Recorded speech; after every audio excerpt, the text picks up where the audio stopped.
Next lecture, fundamental vibration and their number. It means या हिंदी में कहूँ मौलिक कंपन एवं उनकी संख्या। देखें, किसी अणु का अवरक्त स्पेक्ट्रा दो भिन्न भिन्न कंपन ऊर्जा स्तरों के मध्य संक्रमण के फलस्वरूप प्राप्त होता है। अणु में प्रत्येक बंध की कंपन ऊर्जा क्वांटीकृत होती है और उसका मान ई वाइब्रेशन बराबर म्यू प्लस हाफ एच, जहाँ वी कंपन ऊर्जा की संख्या। दोबारा देखें, ई वाइब्रेशन बराबर V plus half into H nu, जहाँ वी कंपन ऊर्जा स्तर की संख्या और इसका मान 0, 1, 2, 3 TC होता है। न्यू कंपन की आवृत्ति, एच प्लांक स्थिरांक। दो भिन्न कंपन ऊर्जा स्तरों की ऊर्जा में अंतर, ई वाइब्रेशन बराबर एच न्यू, अर्थात ई वाइब्रेशन ऊर्जा वाले विकिरण अवरक्त क्षेत्र में पाए जाते हैं और उनके अवशोषण से कंपन ऊर्जा स्तरों में संक्रमण होता है और जिसके फलस्वरूप अवशोषण बैंड प्राप्त होता है। मूल ऊर्जा स्तर V बराबर 0 से प्रथम कंपन ऊर्जा स्तर V बराबर 1 में संक्रमण के फलस्वरूप अवशोषण बैंड तीव्र एवं प्रबल प्राप्त होता है, जिसे मौलिक कंपन बैंड कहते हैं, अर्थात फंडामेंटल बैंड कहते हैं। इंग्लिश में कहते हैं फंडामेंटल बैंड। और होने वाले कंपनों को मौलिक कंपन कहते हैं, अर्थात डेल ई वाइब्रेशन बराबर ई वाइब्रेशन V बराबर 1 माइनस ई वाइब्रेशन V बराबर 0, या डेल ई वाइब्रेशन बराबर 1 plus half H new minus 0 plus half H new, या ई वाइब्रेशन बराबर 3/2 H new minus half H new, या ई वाइब्रेशन बराबर एच न्यू।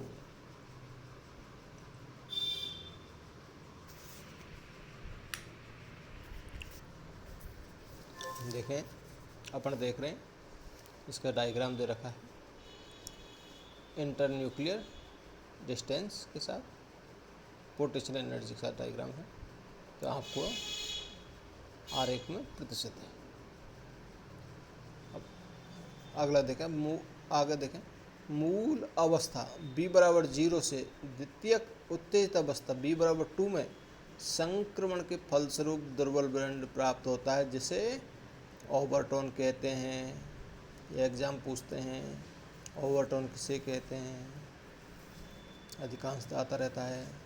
इसकी ऊर्जा देखें, ई वाइब्रेशन बराबर ई वाइब्रेशन B बराबर 2 माइनस ई वाइब्रेशन B बराबर 0, तो ई डेल ई वाइब्रेशन बराबर 2 plus half H new minus 0 plus half H new, तो डेल ई वाइब्रेशन बराबर क्या हो गया 5/2 H new minus half H new, या डेल ई वाइब्रेशन बराबर 2 एच न्यू।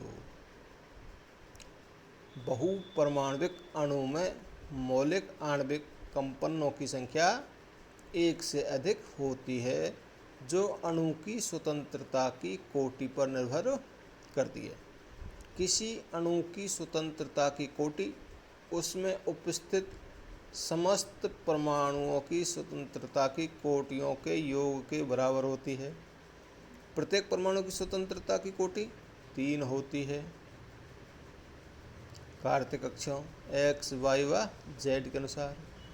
अतः परमाणविक अणु की स्वतंत्रता की कोटि 3n होती है। अतः n परमाणविक अणु की स्वतंत्रता की कोटि, अतः n परमाणविक अणु की स्वतंत्रता की कोटि 3n होती है।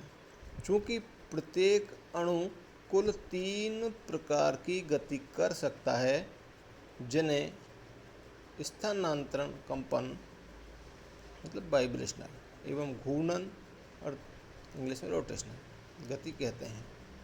स्थानांतरण ट्रांसमिट,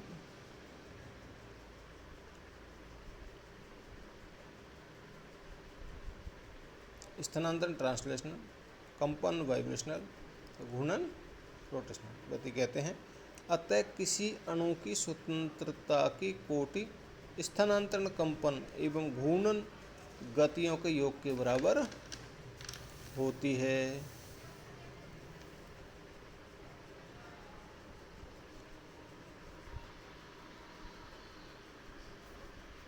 प्रत्येक अणु के लिए स्वतंत्रता की कोटि की संख्या 3 होती है एवं घूर्णन की कोटियाँ रेखीय व अरेखीय अणुओं के लिए क्रमशः 2 व 3 होती है।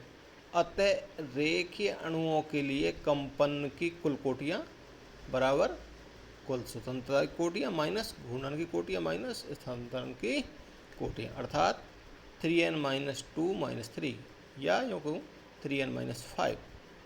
उदाहरण रेखीय अणु, रेखीय अणु के लिए 3n - 5।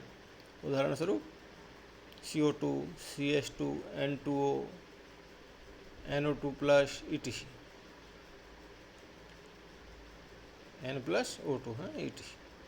इसी प्रकार रेखीय अणुओं के लिए कंपन की कुल कोटियाँ, इसी प्रकार अरेखीय अणुओं के लिए कंपन की कुल कोटियाँ 3n - 3 - 3 या 3n - 6। उदाहरणार्थ अरेखीय अणु में H2O H2O है, बेंजीन है, H2S है, SO2 है, NO2 etc. अवरक्त स्पेक्ट्रम में अवशोषण बैंडों की संख्या उपयुक्त सूत्रों के द्वारा परिकलित मान के अनुसार प्राप्त नहीं होती है, क्योंकि पॉइंट फर्स्ट में देखें कुछ कंपन ऐसे होते हैं जिनमें द्विध्रुव घूर्ण का मान अपरिवर्तित रहता है, अतः इनकी कोई अवशोषण बैंड प्राप्त नहीं होती है, जैसे H2 है, Cl2, O2, N2 etc.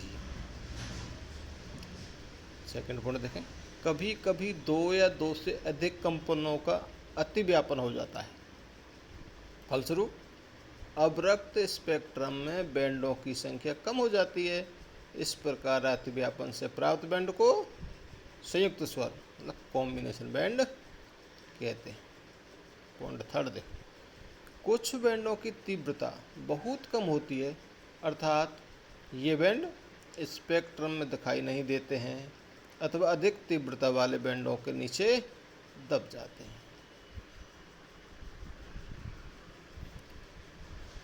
आज के लिए इतना ही। इसमें 2 पॉइंट और हैं। संयुक्त स्वर तथा अधिस्वरों के कारण भी बैंडों की संख्या परिवर्तित हो जाती है।